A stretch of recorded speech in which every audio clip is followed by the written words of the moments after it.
4 notes. So right here we're starting off with an exponential expression to solve each problem. So each of these applied problems, we're writing an exponential expression to solve them.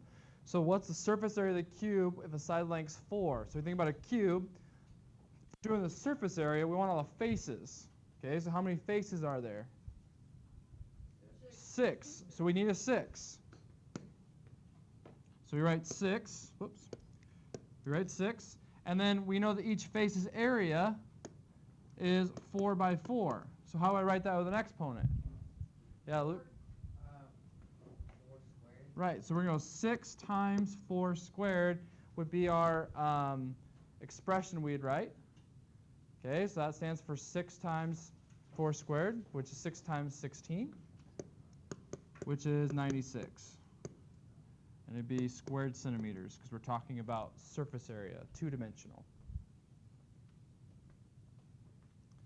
So 96 squared centimeters is the surface area of that cube there to the right. Okay, so this one says find the area of the square attached to the hypotenuse. So this goes back to you guys knowing Pythagorean theorem. Okay, so we need to know how to do Pythagorean theorem. So how would you set that one up, Nolan? Right, so we're going to use the a squared plus b squared equals c squared. In this case, that would be 5 squared plus 12 squared equals c squared. Now you're going to have to use a little bit of math from chapter 2, the radicals, okay, the square rooting, because we're going to get 5 squared, that's 25, 12 squared, 144. So we're going to get 169 equals c squared.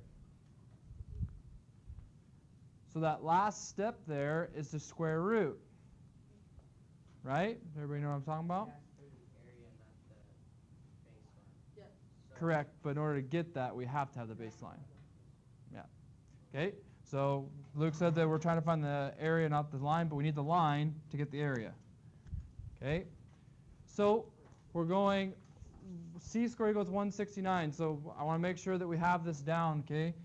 Plus and minus are opposites when solving. So if you're trying to get rid of something addition, you subtract, you add. Multiplication, division are opposites. Squaring and square rooting are opposites. Okay, so when you're trying to get rid of the square, which we are, we need a square root. Yeah.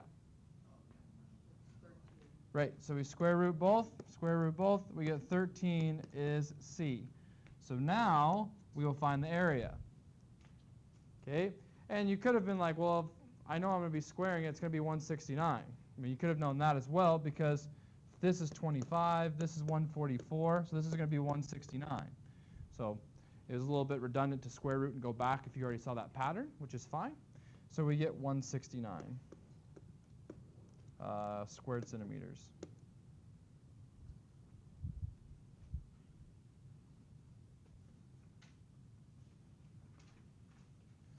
Okay? Do you have to do that step of square rooting? Not if you recognize that this is a square. Yeah, that's what I was saying. It's kind of redundant, but not bad. Okay, so then here, this square has a circle inside of it. The square has a length of 20. Find the area of the shaded regions. The shaded regions has little corners there. You can kind of barely see it. I know it's hard sometimes with that printed paper, but it's talking about here. Okay, whoa, didn't mean to do that. Okay, I guess that looks okay. So we're talking about this area here. Okay, so we need to essentially do the square minus the circle, right? Does everybody understand that? We want to go square minus circle. That'll give us the leftover square. Square minus the circle is what we're looking for. Okay, so what we want to do is the area of the square is 20 squared minus, what's the area of a circle's formula? Pi r squared, good job. Okay, what is r though? Yeah? 10, not 20, it's half. So 10. So that's going to be pi 10 squared will be our subtractals will be our answer. If we simplify this a little further, 20 squared is 400 minus 100, whoops, not equals, minus 100 pi will be our answer. Okay, and could somebody calculate that for me? It should be around 86-ish, 84-ish, I think. 85.5. 85.5, okay. So 85.5, and then it's centimeters squared centimeters. So make sure you label. Let's write this a little better.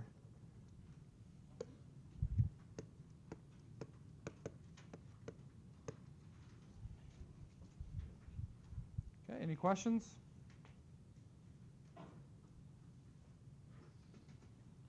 Yeah. Perfect.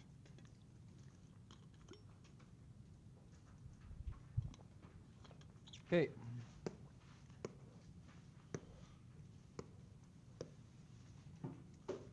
All right. Guess we're going to go the blown up version today. Okay.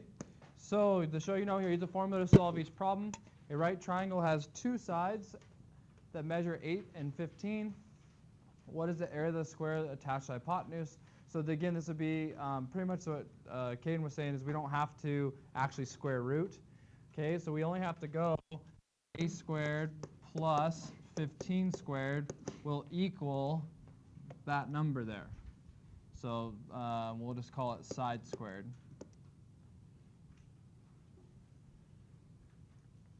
So technically, sorry, this is here. The formula is the a squared plus b squared equals c squared.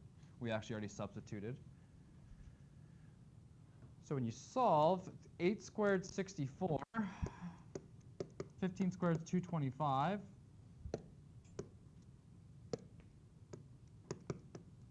That's an S, not a 5 or anything, just for side squared. 64 plus 225 is 289. So 289 is this value. Okay.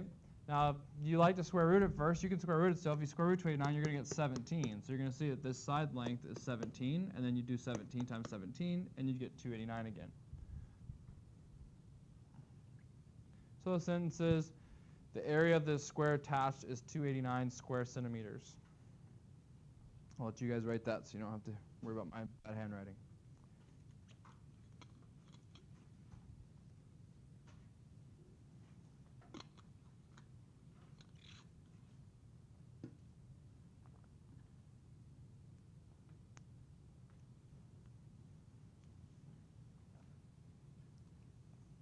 Okay.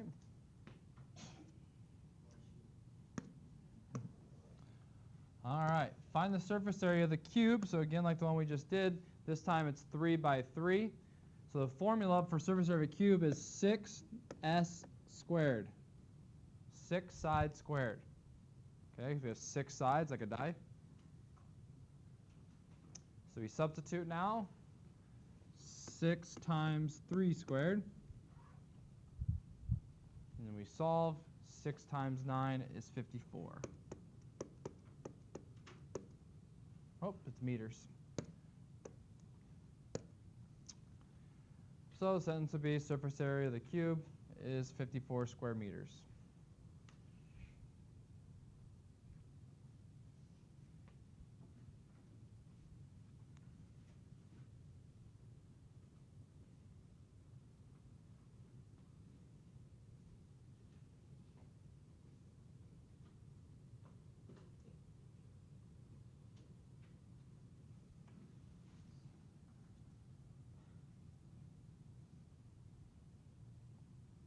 Okay.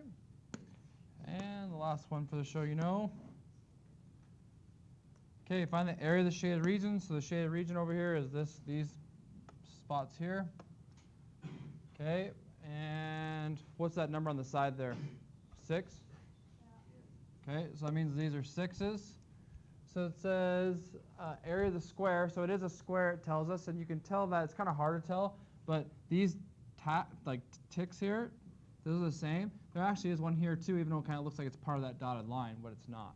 Okay, but it is a square, it tells us. So we're going to go square minus triangle. That's what we have to do. Okay, area of a square, we know that's just going to be side squared. Area of a triangle is what? Good, base times height divided by 2, or if you prefer, 1/2 base times height. However you want to write it, it's fine. So now we're going to substitute those values in. So our side squared is 6 squared here. Our base is 6. Our height is 6. And we divide that by 2. Okay, so we solve that. So we're going to get 36 for our square. We're going to get 18 for our triangle. So it's 18. Right, so it's going to be 36 minus 18 now. So 18, is it centimeters? Yeah. Squared centimeters is our solution there.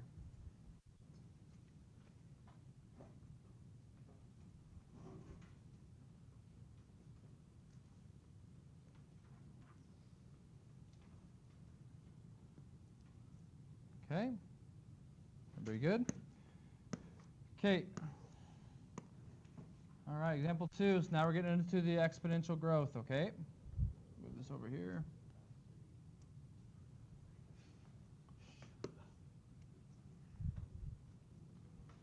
Hey, if he likes it, he likes it.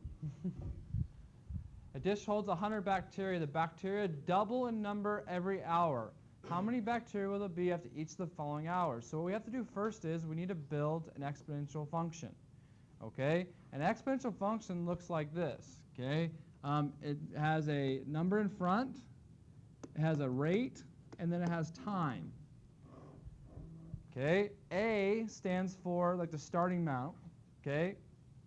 And R stands for rate, and T stands for time. So when it says a dish holds 100 bacteria, it starts with 100.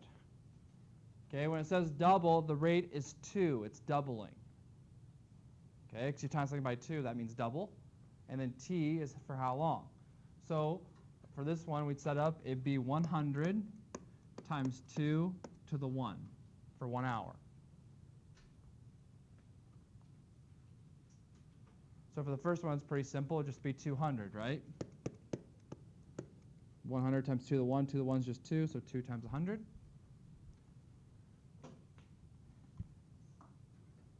And then when it gets tricky is when you have 5 now, it's going to be 100 2 to the 5th. Now remember, we can't go 100 times 2. Okay, don't do that. You have to do 2 to the 5th first. Okay, 2 to the 5th is what? Yeah, look. So 3,200, right? So 32 times 100, 3,200 is our amount of bacteria after 5 hours. Okay, any questions there? So I'll kind of write the step here so we can see it. So it's 100 times 32. Okay, what's that? Right, so C is the general formula. So C's formula is going to be, it's 100, the formula is going to be 102 to the n. So you just put n in for time, which just means anytime you're trying to figure it out, you're going to use that formula, but change the n to whatever time they give you. Because you know it doubles, you know you have 100, you don't know the time. The time can change. That's your variable. Okay, we can do 10 hours, we can do 1 hour. Okay. Questions at all? Any questions on exponential growth? All right. Let's see here. All right, so I'll do this little quick show you know, and then we're done, all right? Okay, so on this one, so the bacteria triples every hour. So instead of a 2, we now have a 3, right? There are 50 bacteria to start with, so that's my A. How many bacteria will there be after each number of hours? So 1 hour, so we do 50 times 3 equals 150. It's 3 to the 1 because there's no other, it's for 1 hour. So after 1 hour, there'll be 150. Okay, so for B, you can see it's written out for you. It's 4 hours. 1, 2, 3, there's 4 3s, so we need 3 to the 4th. 3 to the 4th is 81. So we have to do 81 times 50, which is, what was that, 4,050? Yep. Okay, 4,050.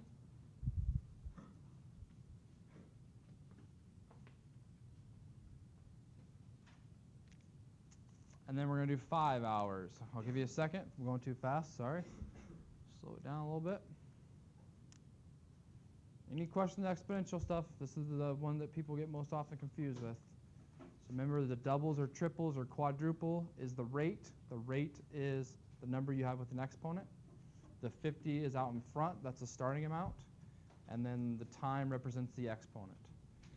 So if I set this one up, it's going to be 50 times, and then kind of like we were talking about yesterday, Brett, 50 next to the bracket means multiplication. Okay, 3 to the 5th. Okay, 50 times 3 to the 5th. So 3 to the 5th, so that's 81 times 3, that's a 243. So we're doing 243 times 50. Okay, does anybody have that one? No?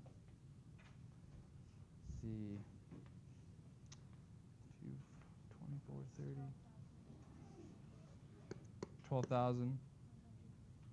50? 50, yeah. I thought I was making sure it would say 15. 12,150. Perfect. Okay. And then the last one, we just put in the general formula. So general formula would be 50 times 3 to the n, where n is the time which can change.